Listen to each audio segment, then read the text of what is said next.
Bernie Madoff existed because he had a back room that kept track of what was really happening, and he had one set of books for each client independently. If you could provably say this is the single ledger, it's never, ever happened. The first thing that happened right after someone invented a double entry ledger, someone invented a way of doing two of them. Bitcoin stops that. So blockchain is the system that enables that, but it works on an economic incentive model. You can't separate the two. It's not about the money, it's about the incentives. So it's not just about that. It is for micropayments. And if you're talking small pages and transfers, yes. If you're talking about a system that enables logging, yes. But you need both, and you can't separate them. It's like saying, if I can take the internet and move it over there, and I can put the web pages over there, and I can have them as separate systems. You can't. So it seems like the important feature of Bitcoin network or Metternet is the write once and read many, right? But what is the... That's one of many, yes. But yeah, yeah. But what is the advantage over the Oracle server you mentioned about, which you can do the same thing? Cost. So right now, if you're doing EDI transactions, they will cost you somewhere based on volume between $50 cents and $4 US. If you're doing SWIFT, expensive. If you're doing credit cards, debit cards, you're talking 15 cents or something like that for a purchase or more. Start thinking, what happens if it's not 15 cents, if it's 1/10 of a cent or less? Right now, when you use your Oyster card, approximately 30 cents, in the UK, sorry, I'm not sure what you call them over here, but the transport cards. When you go through the train and you tap your thing, 15 to 30 cents goes to Oyster. And they make a lot of money. So in your $1.20 or £1.20 transfer on the tube, a quarter of that goes to a technology company. What if we could make it 1/10 of a cent? Doesn't sound much, but imagine people who aren't earning much. They've now had a benefit because that costs them a lot of money. I mean, for me, that's nothing. But for people like I remember I used to be when I was a kid, when I was poor, that $1 a day, it's a lot of money. Hello. So you talked about how transparency is essentially checks and balances against corruption and against essentially unlawful behavior. But if transactions get complicated, if the structure of whatever application you use Bitcoin for gets too complex for interpretation by, I guess, the common person who doesn't know how to code, who doesn't know, then how do you... doesn't that leave a loophole for interpretation of, essentially the facts as they're kind of... No. Bitcoin is a predicate.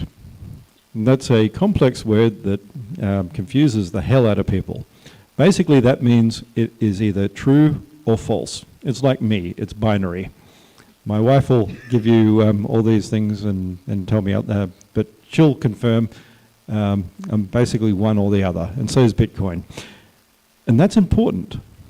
Bitcoin doesn't do X or Y or Z or ABC or whatever else. It doesn't have all these flipped states. When it settles, and it's in the blockchain, it's definitive. It is or it isn't. And you can analyze that. It's a graph network.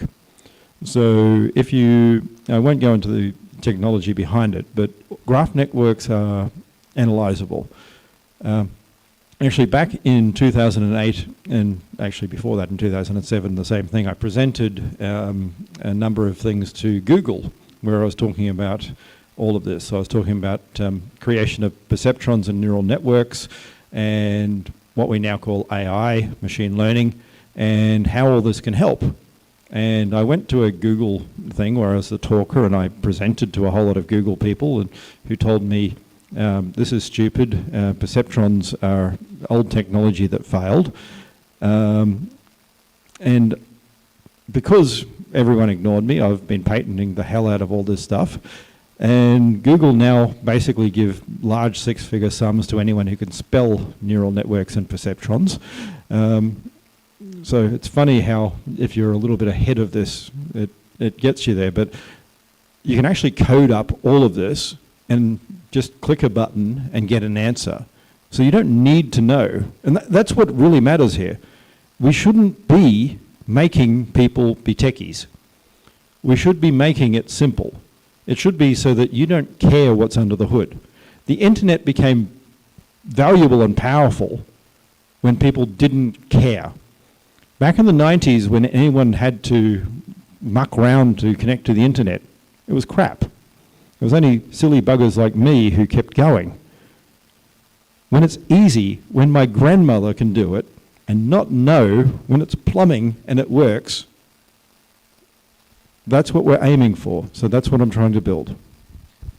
So I guess that's a good message to, a lot of the audience here was invited because they are industry innovators, leaders, executives or fintech industry, because the message of Bitcoin seems to be more for enterprise, for business, for entrepreneurs, for innovators, and not so much the whole, Bitcoin is a money system to overthrow world governments, and it's like I'm a sound money advocate, but the Misesian dream of like gold, e-gold, it's not really that, right? Well, it can be, but it only gets there if it is used as an informational commodity. Bitcoin's a commodity. It's based on information. And if you don't put information on chain, if you don't use it, it's not much of a commodity. I mean, at the end of the day, there are many commodities like fluoridium.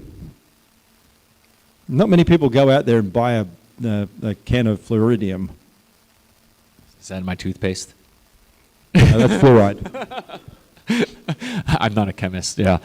Okay, so I think, given time constraints, and we do have food for everybody, so I do want to we want to encourage people obviously eat, mingle, talk.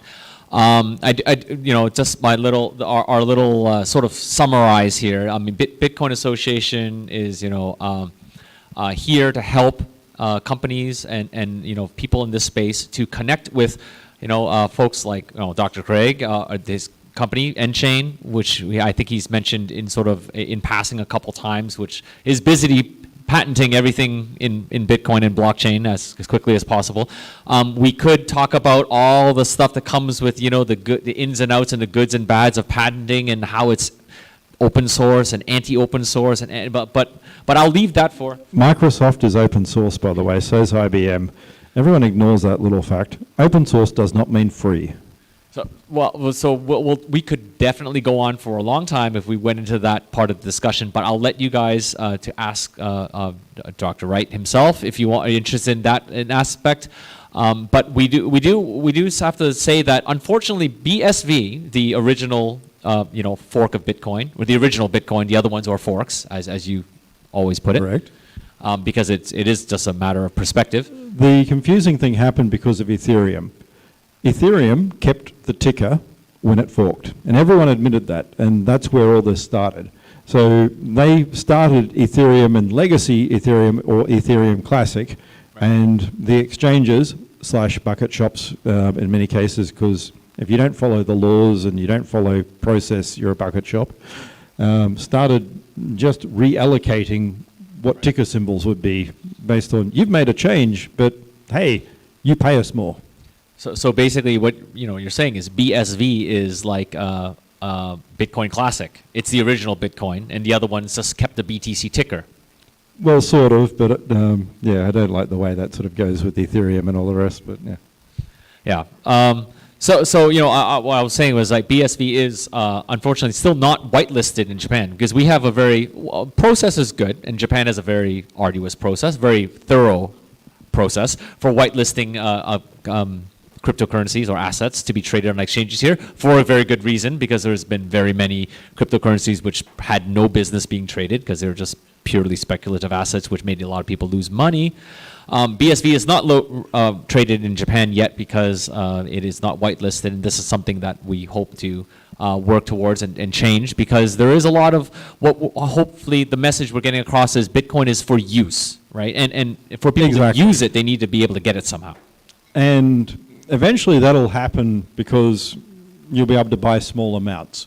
Not going to exchanges, but you could go to Google and give them a credit card and make a $1 transaction or 100 yen transaction or whatever else, and pay a bit of fees because credit cards, and then use it instead of ads. That's what I'm hoping. And over time, I hope the nature of all of this, with large companies starting to do things like EDI, EDI over blockchain, or as the company calls BDI, is something that I issued patents for that'll be granted soon, allowing us to start doing global sort of commercial logistics and all the rest. And with full traceability, all the promises people have been saying that blockchain will deliver. And I apologize, I haven't done this earlier, but the reality is if I just put the technology out there, then someone would run out and do another shitcoin and scam people with tokens and make false promises they never intended to deliver. So you can like patents or hate them, but the only way I saw around that was to basically patent the technology I'm inventing. Well, but it is worth mentioning before we finish off that there is the open BSV license, right? Because you do want to allow enough companies to use this without having to pay exorbitant fees. Many, actually most of the patents I'm filing, we're giving away for free if you use them on BSV. So you can implement it on Ethereum and pay me money. Or you can screw me over by doing it on BSV and not paying me a cent. So I think that's the probably very important point for companies looking into the space. Like, hey, I want to do a blockchain project.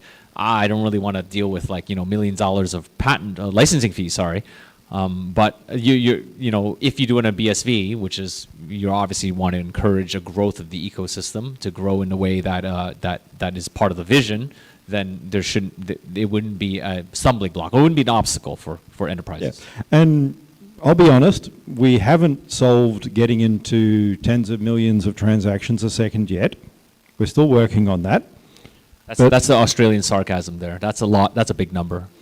But yeah, I mean, Ethereum's up there with 100 per second or something like that. So yeah, we've got that. We've got tens of thousands we'll be able to deliver. But I am working hard, and I promise I'll keep working hard on the tens of millions until we do that. You did say, I keep remembering these little facts, so I keep pushing forward the end of the speech, but you did say 50 transactions for every human on planet Earth. Did you not at some point? Correct. So 50 transactions for every human being on planet Earth is the scaling goal of BSV. Every day. Every day, right. For every day, not yeah, right, of course. Yeah, so I actually want to get more than that. I plan to retire sometime after I hit the multiple billions per second. After that, I think I'll be old and crusty enough that other people can do it much better. Okay, on that note, I'd like to basically take this to a close. We'll open up the food, and feel free to mingle. Please ask Dr. Wright any other questions. I do also want to give thanks to folks who helped organize this really short notice. Ken Shishido from the MetaNet Society, over there in the back. Thank you very much, Ken. And while we break out for drinks and food, Ken will make for any of you who are technical or really interested in the community, he has a presentation of all the actual projects, pretty much a summation of all the, a lot of the startups and the companies in BSV right now who are building real stuff.